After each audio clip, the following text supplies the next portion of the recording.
কাঁঠাল গজাল দিয়াও পাকে, আবার পিটাইও লাঠি দিয়া পিটাইয়াও পাকানো যায়।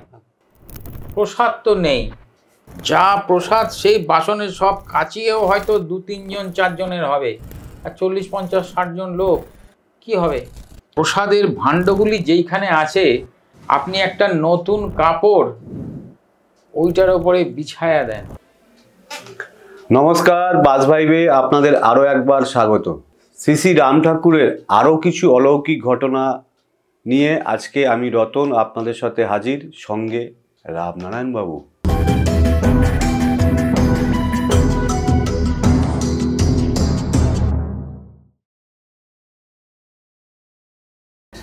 রামনারায়ণ বাবু, আপনাকে বাজ ভাইবে আরেকবার স্বাগত।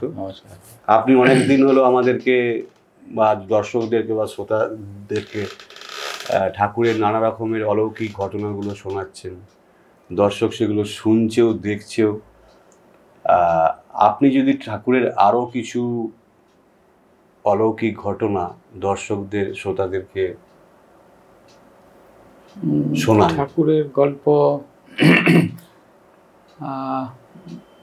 আমি একটা ঘটনা ঠাকুরের বলি। 1930 সাল জুলাই মাস এরকম সময় শ্রী শ্রী কৈবল্যধাম পাহাড়তলি চট্টগ্রামের যে আশ্রম, সেই আশ্রম প্রতিষ্ঠা হয়। তো আশ্রম প্রতিষ্ঠা, ওই আশ্রম যখন জমি কেনা হয়, সেই জমি নির্বাচন করা, দেখে পছন্দ করা, ঠাকুর তখন ছিলেন, ভক্তদের সঙ্গে গিয়েছিলেন, দেখেছিলেন। কিন্তু প্রতিষ্ঠা হওয়ার পরে ঠাকুর মন্দিরে তো আর ঢোকেননি। ঠাকুরের ওই গুরুদেবের সবসময় বলতেন, আমার গুরুর আদেশ নাই, মানুষের গৃহই আমার মন্দির, আশ্রম। কোনো আশ্রমে উনি সেভাবে ঢুকতেন না। তো 3 রাত্রি ওই দোল উৎসব সেই বছর, মানে 1930 সালে হলো। 1931 সালের যে দোল উৎসবের সময় ঠাকুর নিজেই অনেক ভক্তদের সামনে কোনো এক ভক্তের বাড়িতে উনি বললেন যে আমি 3 দিন ওই আশ্রমে থাকুম, কৈবল্যধামে থাকুম। তো ভক্তদের মধ্যেও খুব সাড়া পড়ে গেল, ঠাকুর থাকবেন, 3 দিন থাকবেন। এবং বহু ভক্ত ঠাকুরের সঙ্গে ওই উপলক্ষে যে আমরাও থাকবো, শ্রী শ্রী ধামে আমরাও থাকবো। তো বেশ, ঠাকুর ভক্ত সমাগম সমবিভাবে এসে আশ্রমে এসেছেন। তো উনি বলেছিলেন যে আমি আশ্রমে রাত্রে বসবাস করব। দিনের বেলা ওই তো পাহাড়ের ওপরে একটু নিচে এক ভক্তর বাড়িতে উনি ওইখানে দিনে থাকতেন। তো যাই হোক, প্রথম দিন তো সারা দিন খুব সুন্দর উৎসব হলো, ভোগ রাগ কীর্তন, খুব আনন্দ।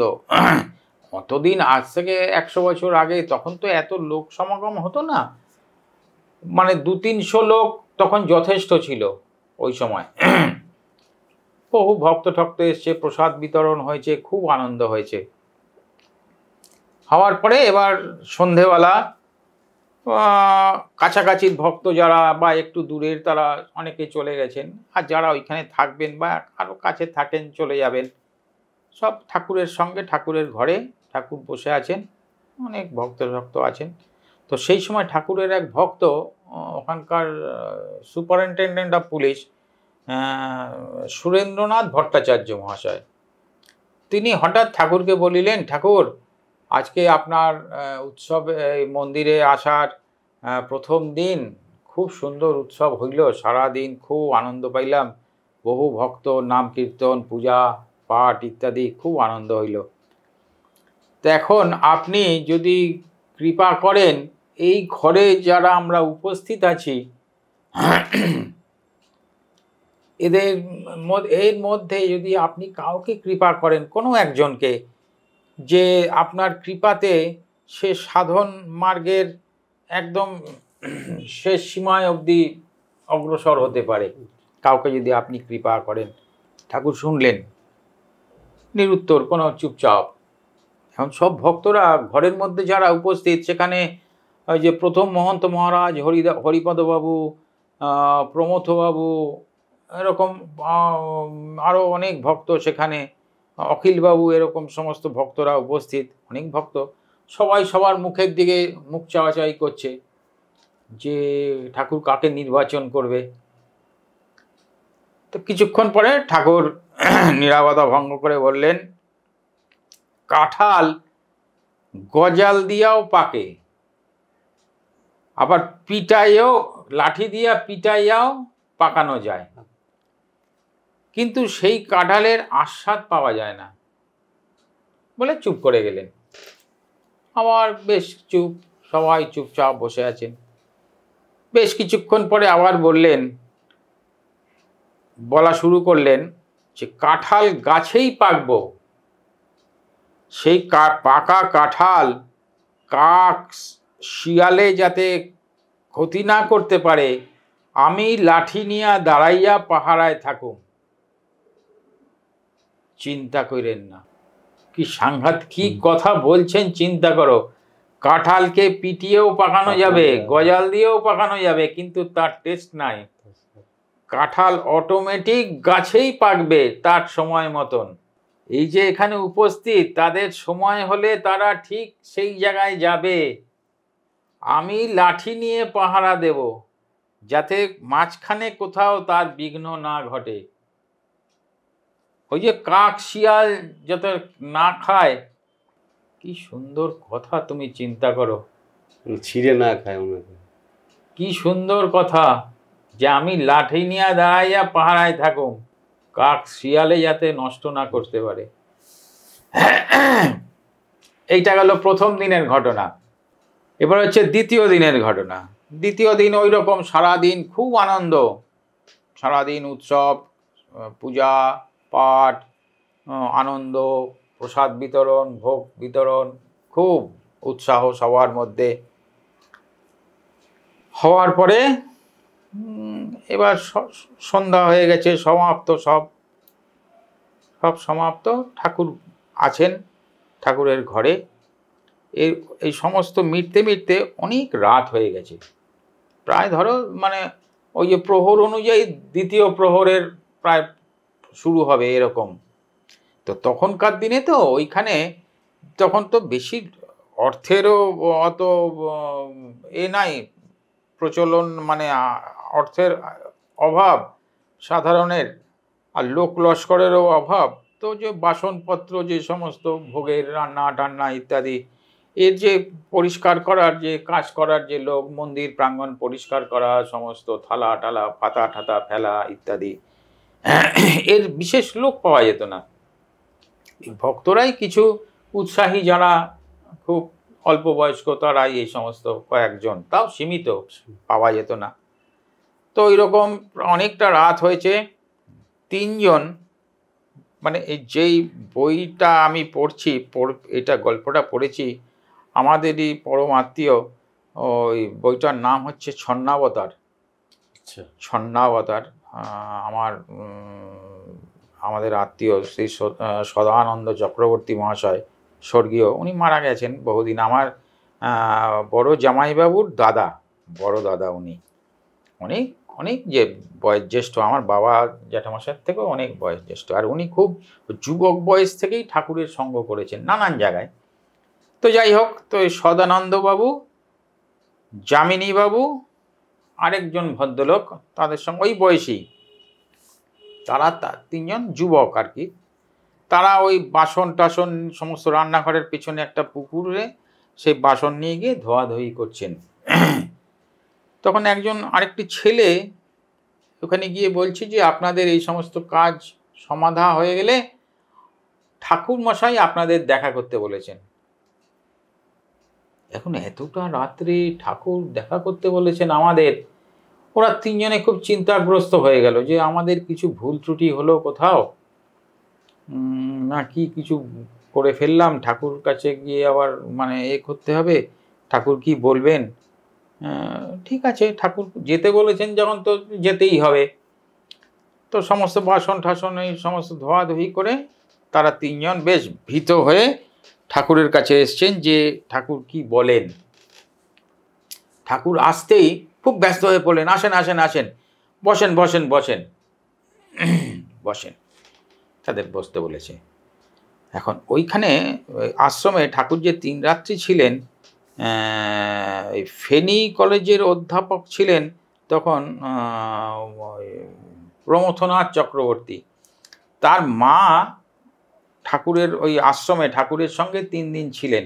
প্রমথবাবুরাও ছিলেন আশ্রমে ওই সময়, ওনার মাও ছিলেন। উনি খুব সেবাপরায়ণ মহিলা, ঠাকুরকে খুব সেবা টেবা করতেন এবং সমস্ত যে সারাদিন তার বাড়িতেও যখন ফেনীতে আসতেন ঠাকুর থাকতেন, সব ভক্তরা যে আসতেন সবার সেবা যত্ন, সবার দিকে সমান নজর। ঠাকুরের সঙ্গে তো নজর আছেই, কিন্তু সবার দিকে সমান নজর, এবং এটা ঠাকুর লক্ষ্য করতেন এবং খুব খুশিও হতেন। তো আশ্রমে ওই 3 দিন বাস করবেন এসছেন উনি, তো ঠাকুর সবার সামনেই বলেছিলেন যে আপনি কিন্তু এই আশ্রমের আশ্রম মাতা, সবার কাছেই আপনি আশ্রম মাতা। তো এখন ওই সদাবাবুরা 3 জন তো এসছেন, ঠাকুর ডেকেছেন, তো ঠাকুর তাদের কাছে ঠাকুরের কাছে আসতেই আসেন আসেন আসেন বসেন বসেন বসেন বলে এবার আশ্রম মাতাকে ডেকেছেন যে মা আসেন তো। তো উনি এসছেন, বলছে মা এই দেখেন এই চকির তলায় ওই যে আপনি নাড়ু রাখছিলেন গোপালের লিগা, ওইগুলি বার করেন। তো বার করেছে। তখন ওরা নিজেরা ভাবছে যে না আমরা যে ভয়ে ভয়ে এসছিলাম না, আমরা নাড়ু পাবো এখন। হ্যাঁ, তখন নাড়ু বার করেছেন আশ্রম মাতা, তখন বলছেন মা এই যে জ্যান্ত গোপাল, হ্যাঁ ওরা সারাদিন খুব পরিশ্রম করছে, খাটাখাটনি করছে, ওগো নাড়ু দেন, ওগো নাড়ু দেন। তো মা আশ্রম মাতা উনি সবাইকে নাড়ু দিয়েছেন, ওনারা নিয়েছেন। তখন ওনাদের নাড়ু দিতে দিতে বলছে ও বুঝতে পেরেছি যে ঠাকুর এই জন্য এখনও এত রাত হয়ে গেছে, ঠাকুরকে 2-3 বার শয়ন দেবো কিনা বলেছি, কিন্তু ঠাকুর তোমাদের জন্যই বসে আছেন। ঠাকুর তোমাদের, ঠাকুরও তো দেখছেন, ঠাকুরও তো জানেন যে ওরা পরিশ্রম করছে, কাজ করছে, ওখানে ওরা বাসন মাঝামাঝি করছে, ছোট ছোট বাচ্চা অল্প বয়স্ক তারা পরিশ্রম করছে, তো তাদের জন্য তো কিছু রাখতে হবে উপাদান। তো সেই নাড়ু দিলে তারা সন্তুষ্ট হলো, খুশি হলো। সবার দিকে যে ঠাকুরের সমান দৃষ্টি, সজাগ দৃষ্টি, সব যে উনি দেখছেন সব সময়, যে নেন নাড়ু নেন, সারাদিন খুব পরিশ্রম করছেন, এবার গিয়ে আপনারা বিশ্রাম করেন। এই গেল 2য় দিন। 3য় দিন শেষ দিন। শেষ দিন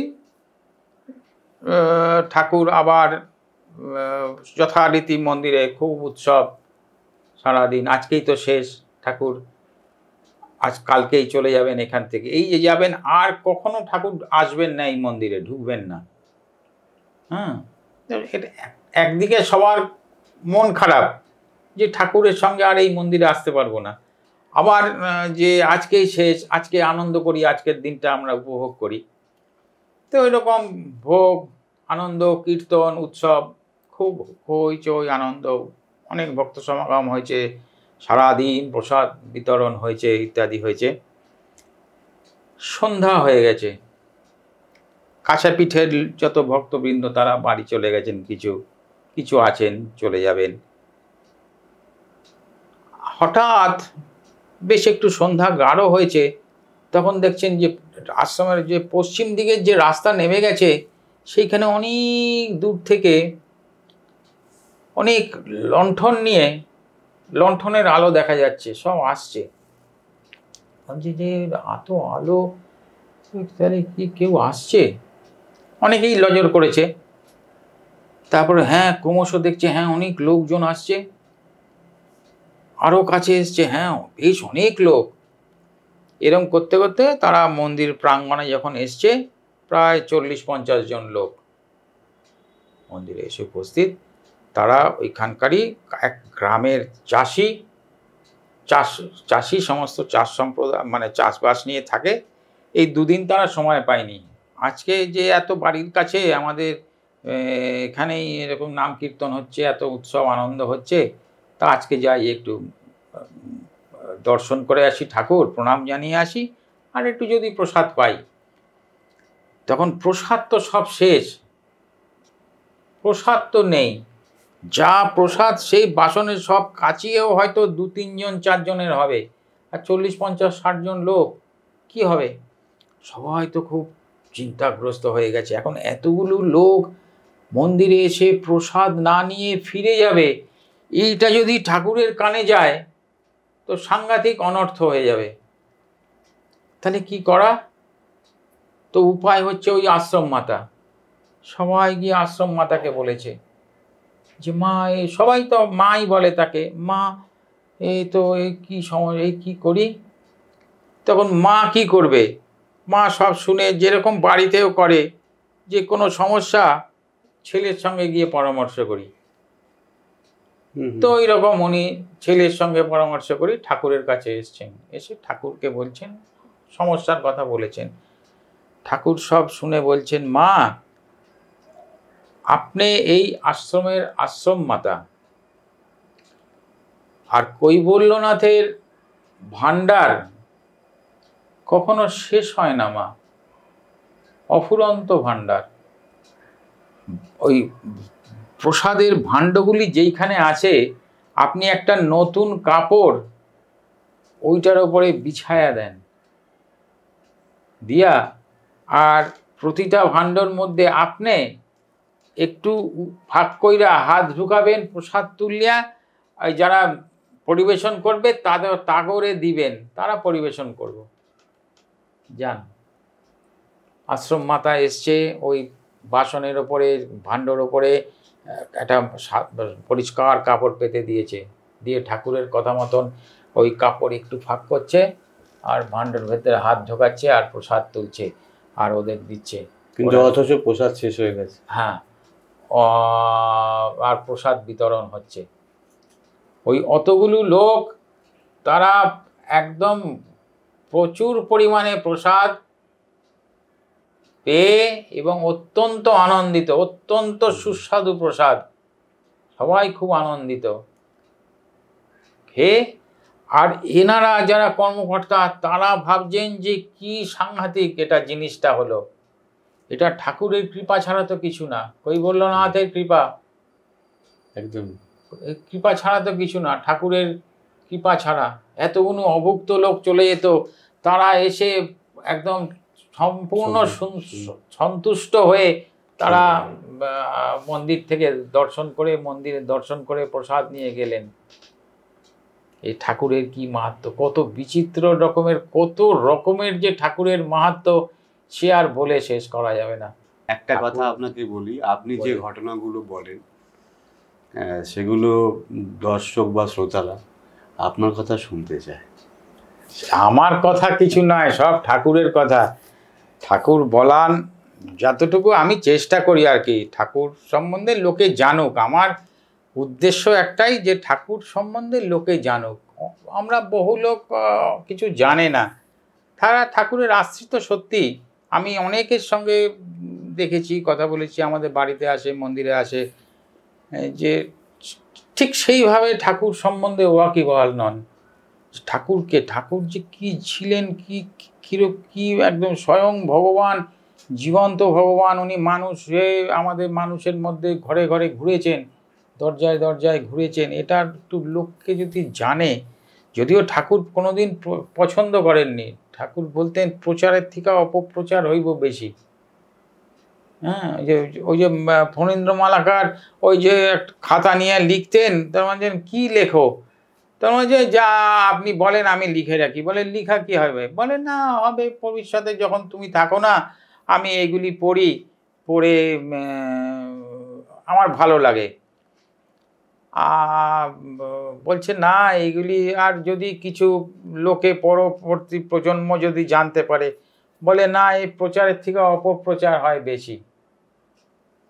অলৌকিক ঘটনার মাহাত্ম্য আছে, ঠাকুর সেই জন্য পছন্দ করতেন না। তো যাই হোক, কিন্তু আমার হচ্ছে যে একটু ঠাকুর সম্বন্ধে মানুষ জানুক। ফণীন্দ্রচন্দ্র মালাকার ঘটনাগুলো লিখেছিলেন বলেই তো অবশ্যই আমরা জানতে পারছি না।